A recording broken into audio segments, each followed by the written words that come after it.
सोमवार का व्रत यदि कर रहे हैं तो भगवान शिव की पूजा अर्चना के बाद सोमवार व्रत कथा श्रवण करनी चाहिए, तभी व्रत पूर्ण माना जाता है। भगवान महादेव की कृपा आप सभी को प्राप्त हो। आप सभी की मन की शुभकामनाएं भगवान भोलेनाथ पूर्ण करें। आइए श्रवण करते हैं सोमवार व्रत कथा। एक बार प्रेम से कहिए, बोलिए शंकर भगवान की जय, पार्वती माता की जय।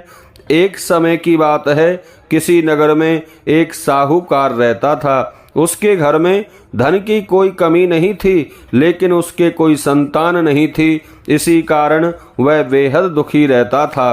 पुत्र प्राप्ति के लिए वह प्रत्येक सोमवार व्रत रखता और पूरी श्रद्धा और भक्ति के साथ शिव मंदिर में जाकर भगवान शिव और मां पार्वती की पूजा अर्चना करता था। उसकी भक्ति देखकर एक दिन माता पार्वती प्रसन्न हो गईं और भगवान शिव से उस साहूकार की मनोकामना पूर्ण करने का आग्रह किया। पार्वती जी की इच्छा सुनकर भगवान शिव ने कहा, हे पार्वती, इस संसार में हर प्राणी को उसके कर्मों का फल मिलता है और उसके भाग्य में जो हो वह उसे भोगना ही पड़ता है। लेकिन पार्वती जी ने साहूकार की भक्ति का मान रखने के लिए उसकी मनोकामना पूर्ण करने की इच्छा जताई। माता पार्वती के आग्रह पर शिवजी ने साहूकार को पुत्र प्राप्ति का वर तो दिया, लेकिन साथ में यह भी कहा कि उसके बालक की आयु केवल 12 वर्ष होगी। माता पार्वती और भगवान शिव की बातचीत को साहूकार सुन रहा था। उसे ना तो इस बात की कोई खुशी हुई और ना ही दुख हुआ। वह पहले की भांति शिव जी की पूजा करता रहा। कुछ समय के बाद साहूकार के घर एक पुत्र का जन्म हुआ। जब वह बालक 11 वर्ष का हुआ तो उसे पढ़ने के लिए काशी भेज दिया गया। साहूकार ने पुत्र के मामा को बुलाकर उसे बहुत सा धन दिया और कहा कि तुम इस बालक को काशी विद्या प्राप्ति के लिए ले जाओ और मार्ग में यज्ञ कराना। जहाँ भी यज्ञ कराओ वहाँ ब्राह्मणों को भोजन कराते दक्षिणा देते हुए जाना।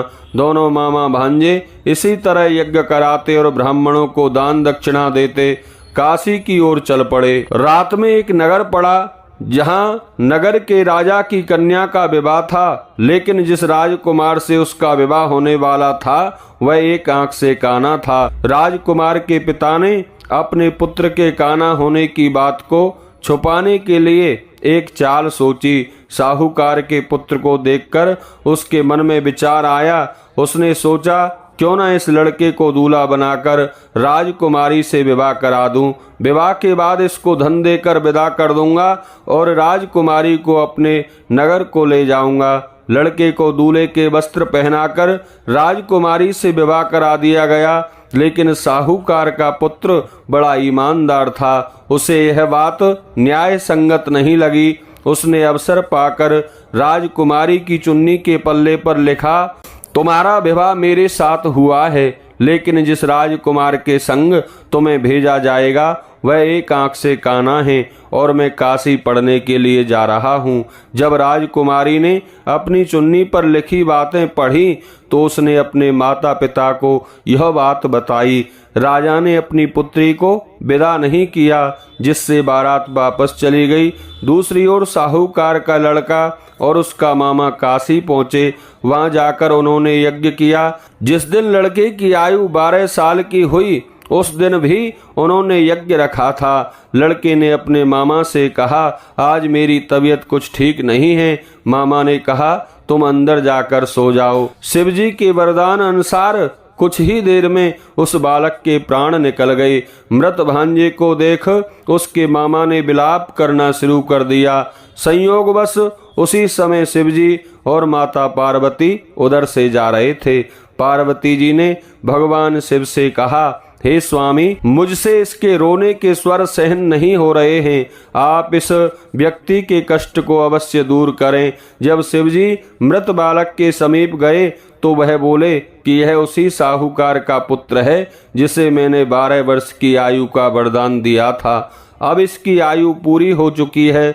लेकिन मातृ भाव से विभोर माता पार्वती ने कहा, हे महादेव, आप इस बालक को और आयु देने की कृपा करें, अन्यथा इसके वियोग में इसके माता पिता भी तड़प तड़प कर मर जाएंगे। पार्वती जी के आग्रह पर भगवान शिव ने उस लड़के को जीवित होने का वरदान दिया। शिव जी की कृपा से वह लड़का जीवित हो गया। शिक्षा प्राप्त करके लड़का अपने मामा के साथ अपने नगर की ओर चल दिया। दोनों चलते हुए उसी नगर में पहुंचे जहां उसका विवाह हुआ था। उस नगर में भी उन्होंने यज्ञ का आयोजन किया। उस लड़के के ससुर ने उसे पहचान लिया और महल में ले जाकर उसकी बहुत खातिरदारी की और अपनी पुत्री को उसके साथ विदा कर दिया। इधर साहूकार और उसकी पत्नी भूखे प्यासे रहकर अपने बेटे की प्रतीक्षा कर रहे थे। उन्होंने प्रण कर रखा था कि यदि उन्हें अपने बेटे की मृत्यु का समाचार मिला तो वह भी प्राण त्याग देंगे, परंतु अपने बेटे के जीवित होने का समाचार पाकर वह बेहद प्रसन्न हुए। उसी रात भगवान शिव ने व्यापारी के स्वप्न में आकर कहा, हे श्रेष्ठी, मैंने तेरे सोमवार के व्रत करने और व्रत कथा सुनने से प्रसन्न होकर तेरे पुत्र को लंबी आयु का वरदान दिया है। इसी प्रकार जो भक्त श्रद्धा और भक्ति से सोमवार व्रत करते हैं, व्रत कथा सुनते हैं और पढ़ते हैं, उनके सब दुख दूर हो जाते हैं और समस्त मनोकामनाएं पूर्ण होती हैं।